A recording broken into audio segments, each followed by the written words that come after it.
Brilliance Audio presents the unabridged recording of A Perfect Life, a novel, by Danielle Steel, performed by Edoardo Ballerini.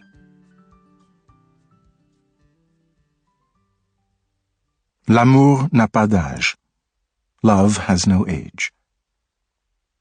True love is like a special language. You either speak it or you don't. Lale Shahide.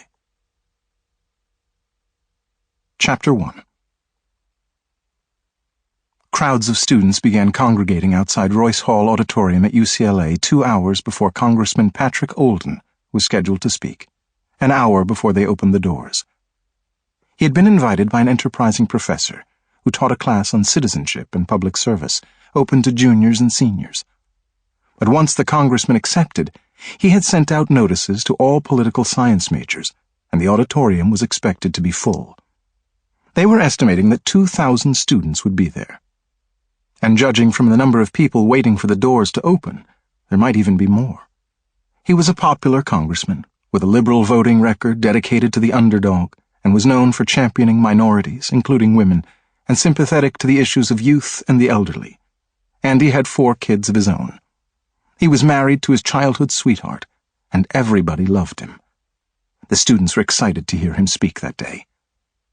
The crowd was orderly once the doors were open, on a brilliantly sunny, warm October day. Olden was scheduled to begin addressing them at 11, with time set aside for questions from the audience after his speech.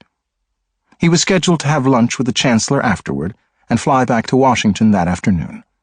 Getting him there at all had been a major coup. It wasn't for a commencement address or a law school graduation. It was just a class, and all of them were thrilled to have him there. Luckily, it had dovetailed with his plans in a meeting with the governor the day before, and a dinner in his honor to receive an award. Pat Olden was a beloved figure, with both young and old. One of his own kids, his oldest son, was at USC, and he had breakfast with him that morning. Patrick Olden appeared on the stage less than 10 minutes late, while they waited backstage for the crowd to settle down. He stood at the podium with his warm smile, his eyes sweeping the crowd. You could hear a pin drop in the room when he began, and students without seats sat cross-legged in the aisles and stood at the back of the room. They paid rapt attention to everything he said about government today, and what their responsibilities would be if they chose a career in politics.